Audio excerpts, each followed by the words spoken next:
Okay, boom. It's your boy Latino man back with another freaking reaction video. You dig what I'm saying? I know why you're here. I know why you clicked that video, man. Cause it's about to go down, man. So look like we got some tea. We getting some exposure from Corey girlfriend, bruh. Corey girlfriend. What is her name? Diana. Is it Diana? Diana, yes. Hope I said it right. But man, we got some tea, bro. So I'm about to go ahead and play this video, man. We're gonna get right into it. We ain't gonna do no hold up. We ain't gonna do none of that. We're gonna get into this video because you clicked this video to get the tea. You want to see the drama. So we're gonna go ahead and get into it. Before we get into it though, make sure you like, subscribe, and turn on all post notification bells on. That way you can be notified every time your boy upload a video. And if you want something to say, you want to respond, leave all the comments down below. We could talk about it in the comments, man. Let me know what y'all think about this and your thoughts, and I will respond back. We could talk about it. But without further ado, let's get into the video. Let's go. So as you guys know, Corey's girlfriend, Danni, has many business establishments. Now she has a tax service. She opened up the Peach Factory in Dallas. Now she also owned a mental health facility in Dallas, which is where she was housing mental health patients. Now it appears that the house that she was renting for those patients, she's now getting evicted. It states that she has a 3-day notice to vacate for non-payment of rent. You guys remember Corey was also evicted from his apartment in Miami for non-payment. So now Danni goes onto Facebook and she posts, "I'm just like my man. One of the facilities, Chance to Change, wasn't meeting the goal, so I'm closing that one. $800 per month per resident wasn't making the cut. So who is about to continue to take money from their personal accounts to run that second home? So clock that tea.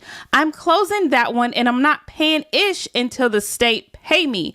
Also, I just hired an assistant last week and just fired her this week because I found out her family had a tax business and I provided her with 150 emails to send out contracts to my tax partners, and she sent those emails to Arsenio Hall and they sent out a mass email. This is why I can't trust you jealous MFers.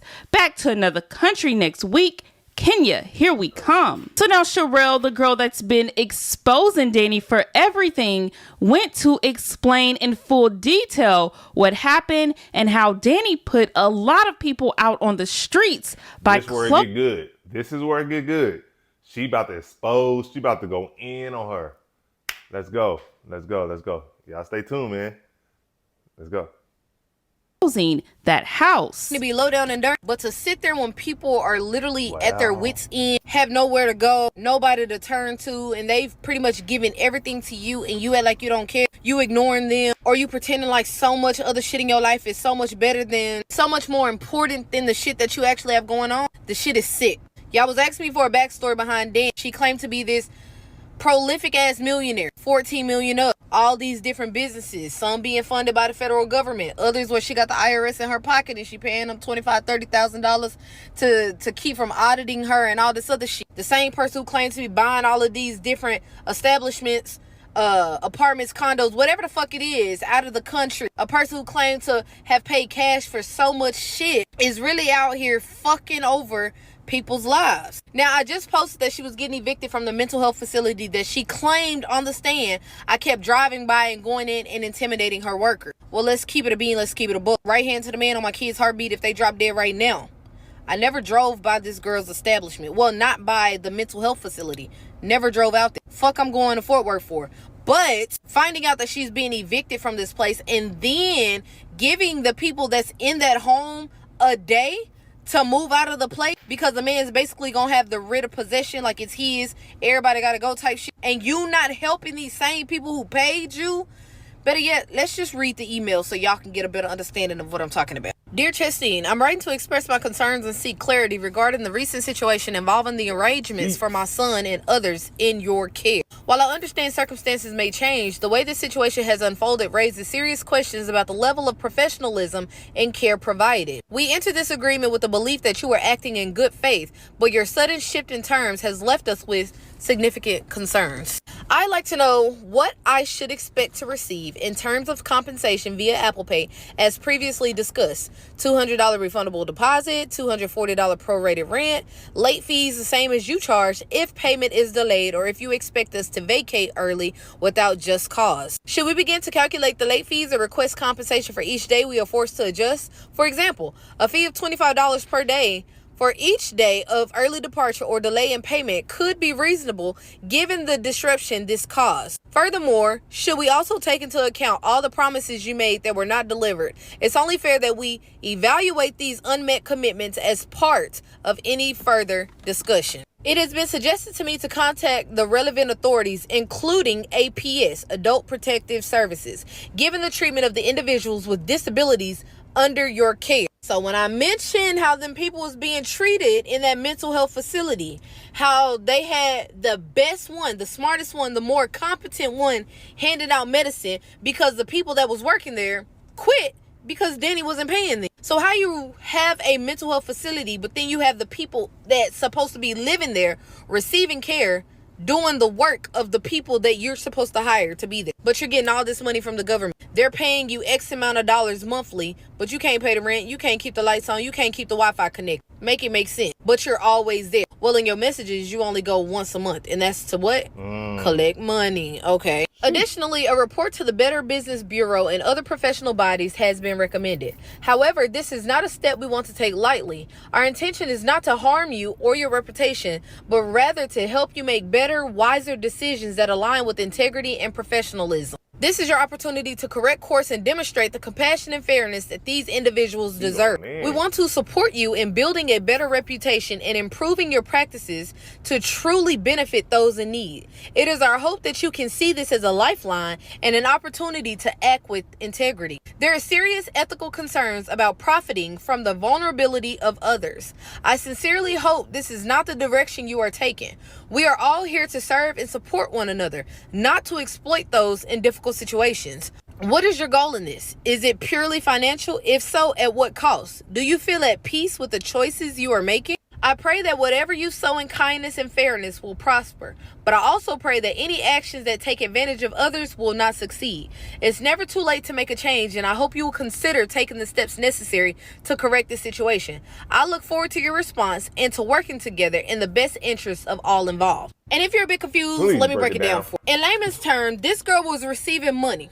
She was receiving money for the people that was living in the little mental health home. Not only was she receiving money, people that was over, like guardians or whatever, that was over the people living in that home, some of those people were paying her money via Apple Pay. But the problem arises when they're already receiving money for you to be able to take care of rent, to take care of utilities, to take care of whatever it is that those people need, and you're not doing it. And now those people have to try to figure out, where is this person going to go? Where am I going to send my son? Where am I going to send my brother?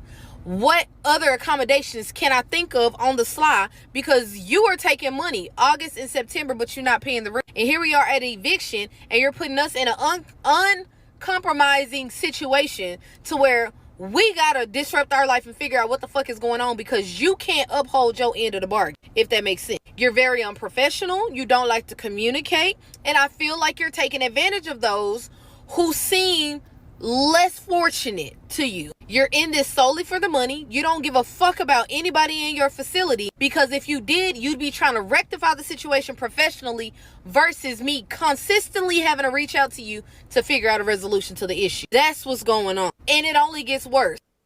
6,000 emails I gotta send out to a bunch of people, which is so crazy, but this shit is sickening. This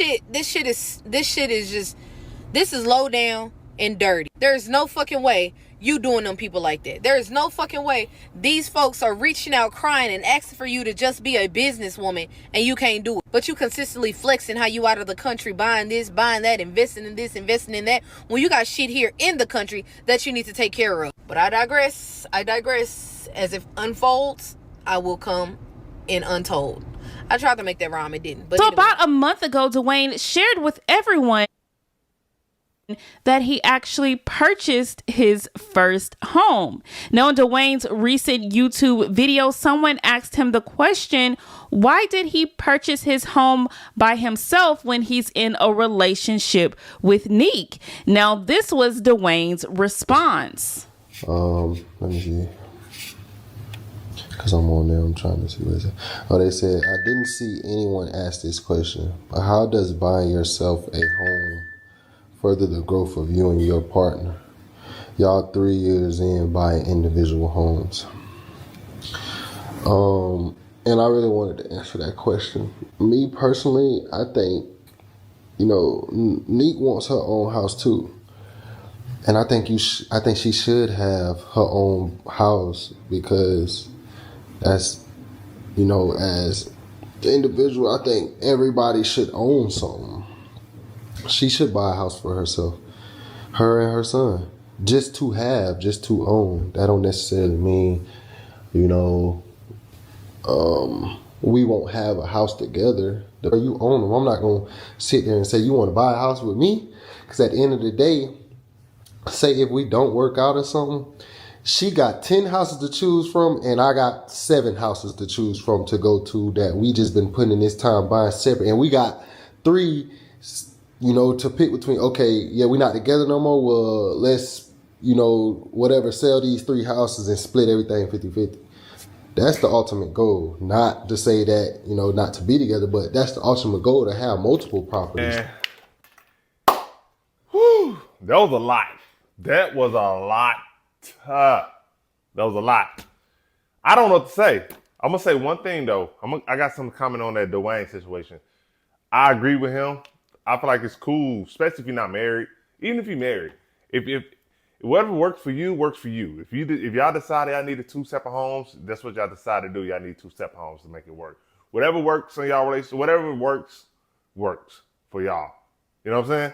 So y'all leave them people alone. Let them people have their separate homes. Good Lord. But as far as that, the Corey situation and his girl, I don't know, man. Y'all comment down below and let me know what y'all think, and I'll respond back. I'll respond back to everybody, man, if you reply. But anyway, man, without further ado, that was a lot to take in. She went the whole 9 on that woman, man. She went the whole 9, bruh. She's not playing with her. But without further ado, man, make sure y'all like, subscribe, turn on all post notification bells on, get this video to 20 likes, and I'll come back with another freaking video. And don't forget to comment down below all your thoughts on what you think on the situations. And see y'all in the next freaking video. Oh, guy, peace.